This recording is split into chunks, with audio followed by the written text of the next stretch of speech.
Have you ever dreamed of opening up your own restaurant in ancient China? Well, me neither, but that hasn't stopped Softstar from making me think it might not have been all that bad.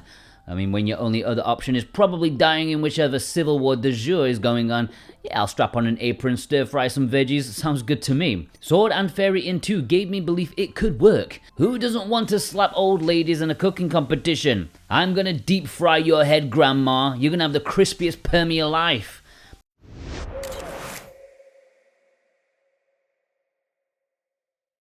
So, Sword and Fairy, a well-loved RPG series in Asia, especially Taiwan. I've never personally played any of them, but to the Taiwanese, they look more fondly on these than, say, Final Fantasy. That's how important they are. Of course, there's always room for spin-offs, and Sword and Fairy Inn 2 is one of them. It's a business management game where famous faces in the series come together to try and open a successful restaurant/hotel, also known as an inn.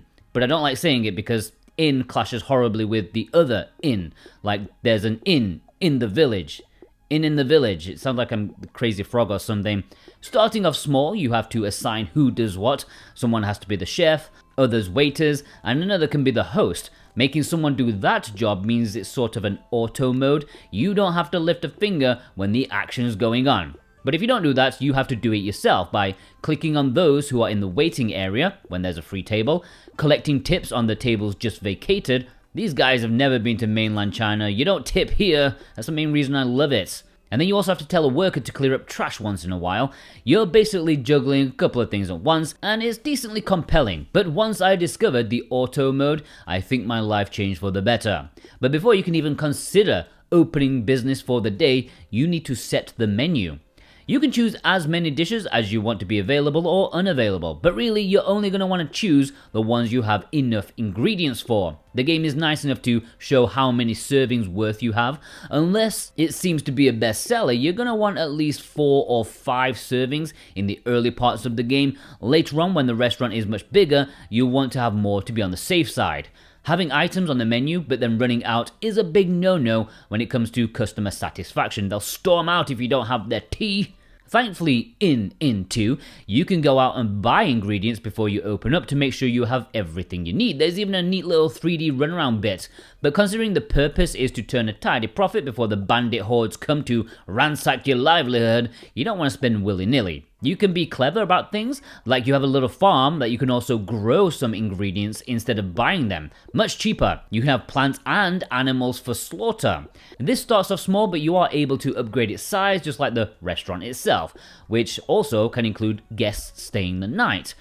It's a bit of a slow burning game. There's lots of things to unlock, many levels for the restaurant, many recipes to be discovered, many side quests to be achieved, and it's got the perfect kind of pacing to keep you going at all times.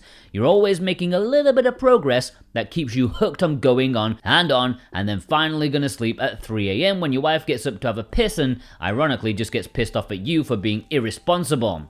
Something like that. I wasn't listening. I was busy slapping this granny in the face. Anyways, there is a story to this kind of. There's lots of little segments and it has a breezy feeling to it, a bit of fluff, and each character has a relationship meter which can be used to unlock certain things. Like, there are quite a few CGs in this game which surprise me.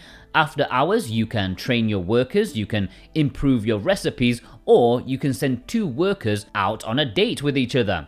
There's also minigame chaos with people staying in your rooms. That's where the grandma slapping comes in. You can win special or rare ingredients by winning at various minigames here. I tell you, it is fairly addictive fun. Although my main issue with the gameplay itself is the seeming lack of freedom. It didn't feel like there'd be much in the way of having a different experience if I played in a slightly different way the next time, which I feel is key to most management sims. Right from the little Cairo soft nuggets to grand city builders, you should always be able to make your own route. But here, it's fairly on rails. There wouldn't be much different going on if I did it a second time, even if I tried. And you can't get away from this being, in fact, inherently a mobile game. Now, there's nothing wrong with that. There's just a feeling of it being, free on another platform and $20 on a console. It's a simple experience that's not meant to immerse you, but grip you with short but addictive gameplay loops, and it certainly is addictive. Each day is so short and the money goes up nicely that it's easy to say, just one more day, just one more. Was I massively enjoying myself? No, but I felt that dopamine hit when I was playing. I think the main issue with the game, aside from the aforementioned lack of freedom, is the interface itself. Nothing to do with the gameplay, but I don't think it transitioned to the Nintendo Switch too well. Switching between sections of the interface with the shoulder buttons, then moving with the D-pad should be fine, but I still kept tripping over myself trying to do what I wanted to do.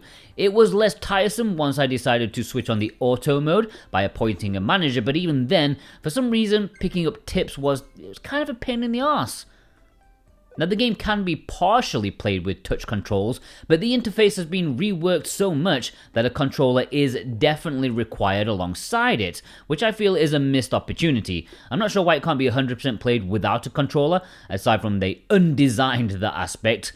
Certain actions require a controller while others don't. It's slightly bizarre. You'd think you could just pick up the tips with a tap on them, but no, it's just weird. And overall, yeah, I think control-wise, while you can get by, you'll just be thinking that it should have been far smoother than it actually is. Now, Sword and Fairy In 2 is priced at $20 on the Switch eShop in the US. That's fairly pricey for what is on offer, I would say. It's essentially a mobile game just without any microtransactions. I think it could have done with being about half that price, or at least $15. I mean, it's not a bad game, obviously, but it's not a fully fledged game for that price.